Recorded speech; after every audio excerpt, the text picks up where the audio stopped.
Friends, आज हम आप लोग को बताएंगे कि जब हम रिसर्च करते हैं, जब पीएचडी करते हैं, बहुत सारे स्टूडेंट्स, बहुत सारे कैंडिडेट्स जब हाइपोथेसिस को प्रूव करने के लिए फार्मूला यूज करते हैं। दो प्रकार फार्मूला जनरली कैंडिडेट लोग जो चूज करते हैं, वो एक होता है चाई स्क्वायर टेस्ट, दूसरा होता है आपका टी स्क्वायर टेस्ट। आज हम इसी जरिए में हमको चाई स्क्वायर के बारे में बताएंगे, चाई स्क्वायर टेस्ट के बारे में बताएंगे। इससे पहले मैं आपको एक चीज बताना चाहूंगा। जब मैं रिसर्च कर रहा था, मेरा तजुर्बा से मैं बोल रहा हूं, मैं सारे कुछ कर लिया और करने के बाद हम जब कोशिश किया कि कौन सा फॉर्मूला इसको इंप्लीमेंट करके मेरा हाइपोथेसिस को मैं प्रूव करूं, whether my hypothesis is a null hypothesis or alternate hypothesis is acceptable, तो मेरे को कुछ समझ में नहीं आ रहा था। तो मेरे गाइड का मैंने हेल्प लिया और गाइड ने मुझे सिर्फ एक क्लू बताया कि you implement the chi square test as well as T square test. जब आपका सैंपल अनलिमिटेड होता है, बहुत सारी हो जाता है, आप चाई स्क्वायर यूज करिए। सैंपल साइज अगर छोटा है तो आप टी स्क्वायर यूज करिए। बट मैंने सैंपल सर्वे ले लिया, सब कुछ ले लिया, लेकिन चाई स्क्वायर के बारे में मैं फॉर्मूला देख लिया, सब कुछ कर लिया, लेकिन मुझे कैसे उसको कैलकुलेशन करना है वो मुझे नहीं आया। तब मैंने एक फ्रेंड की मदद लिया और बहुत गूगल सर्च किया, बहुत सारी सोशल मीडिया ट्रेस किया, लेकिन कहीं मुझे एग्जैक्ट डाटा नहीं मिल पाया। तब मैंने सोचा कि मेरा नॉलेज को मैं शेयर करूंगा आप लोग का माध्यम से, मेरा चैनल माध्यम से, ताकि कि आने वाला दिन में मैं जो प्रॉब्लम फेस किया, ताकि तो और कोई रिसर्च स्कॉलर को कठिनाई ना हो। इसलिए मैं इसके बारे में एकदम clear and clarity with facts and figures में बताऊंगा, ताकि कि चाई स्क्वायर के बारे में किसी को कोई कंफ्यूजन नहीं हो, कठिनाई ना हो। रिसर्च प्रूव करने के लिए आप खुद अपने स्वावलंबी सेल्फ सफिशिएंट हो जाओ, किसके ऊपर डिपेंड करने की जरूरत नहीं है।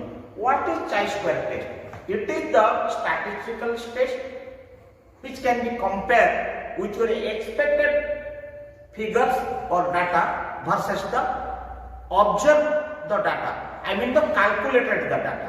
उससे आपको पता चलता है if observed data is more than the expected data, then it is a null hypothesis and your alternate hypothesis is acceptable, and vice versa। If it is observed value is the less than the expected value, then null hypothesis, the hypothesis is accepted, alternate hypothesis is rejected। उसका formula x square, chi square का denomination designated figure x बोला जाता है। X square is sum of whole square of O minus E. O stand for observe frequency,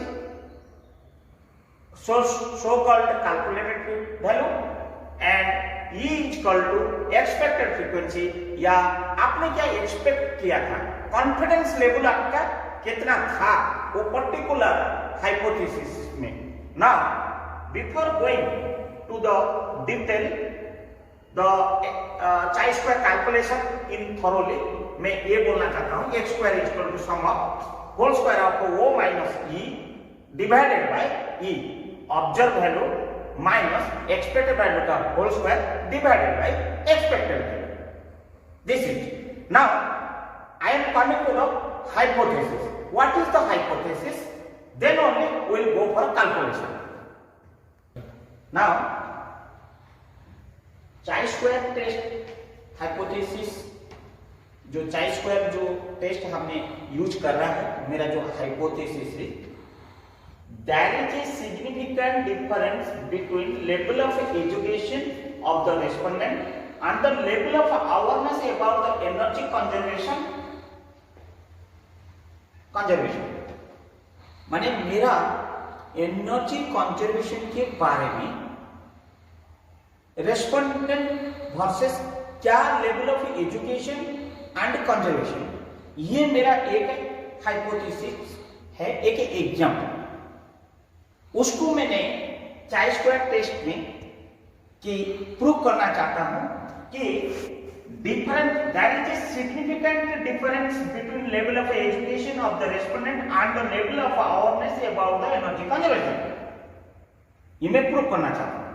उसके लिए मैंने क्या किया, सैंपल सर्वे लिया पर्टिकुलर एरिया में जहां मैं रिसर्च करता हूं, पर्टिकुलर एरिया को गया और वो पर्टिकुलर एरिया के जहां में सैंपल सर्वे किया। मैंने सैंपल सर्वे क्वेश्चनरीज मैंने क्रिएट किया, नॉट क्वेश्चन में क्रिएट किया। प्लीज देखिए क्वेश्चन नंबर 1 में रेस्पॉन्स ऑफ द रेस्पोंडेंट, मुझे क्या मिला, यस और नो। मैंने उनको क्वेश्चन पूछा, उन्होंने जो जवाब दिए यस और नो में मैं यहाँ पे फिगर किया। मैं 400 लोग को सर्वे किया, 400 लोग को ये क्वेश्चन मैंने सर्वे किया। पहला क्वेश्चन प्राइमरी स्कूलिंग आपने किया नहीं किया, सेकेंडरी में आपने मैट्रिकुलेट है कि नहीं है, दूसरा आपने हायर सेकेंडरी अटेंड किया कि नहीं किया, 12th पास आपका है कि नहीं है, आपने ग्रेजुएशन है कि नहीं है, नॉलेज आपका रिन्यूएबल एनर्जी के बारे में जानकारी है कि नहीं है, आप इंटरेस्टेड हो कि नहीं हो फॉर रिन्यूएबल एनर्जी इंप्लीमेंट करने के लिए, अगर इंटरेस्टेड हो उसका टेक्नोलॉजी आपको मालूम है कि नहीं है, लास्ट अगर है तो आप इनिशिएटिव लेके इंप्लीमेंट करना चाहते हो या नहीं चाहते हो। मुझे इस प्रकार आंसर मिला। जब मैं question number 1 question number 2 respect में देखिए मेरे को यस मिला 309 202 183 95 लाइक दैट ये है, एंड सिमिलरली नो में मुझे इतना ही मिला। टोटल आप देखोगे 400 400 400 400 सब 400। मेरा ये सैंपल मेरा रेडी हो गया। मैंने जब गया कि चाई स्क्वायर इंप्लीमेंट करने के लिए मैं आप लोग को बोला था कि x square is equal to sum of e minus नहीं o minus E whole square divided by e. Now मैं उसको जब समेशन करने जा रहा हूं, देन ये समेशन करने से पहले O minus E observe value मेरे को ये जितना ही है मैंने ऑब्जर्व वैल्यू लिया। What is E? E is my expected value. I have taken 157 as expected value. It is my expected value, I have taken. ये मेरे को उम्मीद था इतना होने के लिए, लेकिन मेरे को उसी हिसाब से मेरे को ये सब रिजल्ट मिला। जब मैंने वो मेरे को मिला ऑब्जर्व वैल्यू एंड ई मेरा कांस्टेंट है 157 सबके लिए मेरा था, O minus E whole square divided by E is equal to ये पहला वाला क्वेश्चन का इतना आया, सेकंड वाला का इतना आया, थर्ड का जब आया ये 0.187 आया। लाइक दैट जैसे आया आप इधर टोटल करोगे, टोटल मेरे को वैल्यू आ रहा है O minus E whole square divided by E summation ये इज इक्वल टू उसका समेशन वैल्यू आता है 17.0313। Okay, now I got 17.0313। Now मुझे ये प्रूव करना पड़ेगा जे लेवल ऑफ सिग्निफिकेंस मैंने कितना लिया था। Level of significance means what? Level of confidence level 5%, that is nothing but 0.05। Which is आप अगर चाई स्क्वायर का टेबल रेफर करेंगे at the rate of this level of confidences the value will come around 15.057 like that something will become वो table that is a constant table। आपको कुछ करने की जरूरत नहीं है, ये टेबल प्लस डिटेल कैलकुलेशन आप मेरा YouTube चैनल में जब जाएंगे वो चैनल में वो आपको पीपीटी में पता चल जाएगा कि डिटेल का टेबल है। वो टेबल कांस्टेंट है 0.01 से लेकर अप टू 0.99 तक टेबल वैल्यू है, वो कांस्टेंट वैल्यू है। हमारा उसमें वो वैल्यू से नहीं, जस्ट हम लॉग टेबल का आपको रिफर कर रहा है। This value is the expected value. Now what is the degree of DF? ये जो डीएफ है कि row -1 into C -1 is equal to degree of freedom.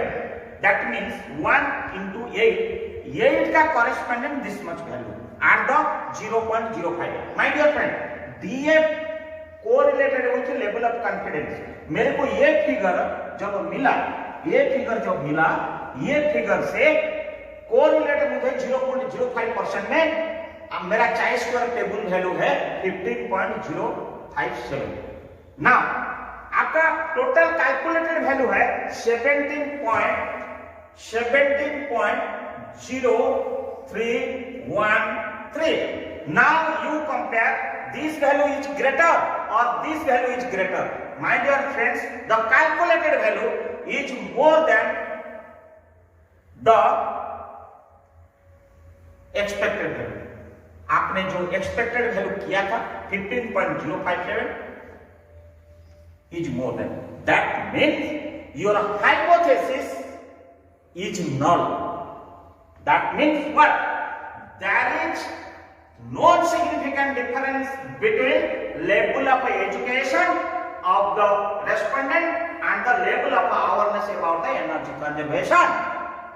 हमने पहले हाइपोथेसिस क्या लिखा था? There is a significant difference between. But आपने जब यहाँ पे प्रूव कर दिया कि 17.03 is your calculated value as per the chi-square test and your expected value something 15.07, that means this value is greater than this, means your hypothesis is null, is rejected. That means alternate hypothesis is accepted.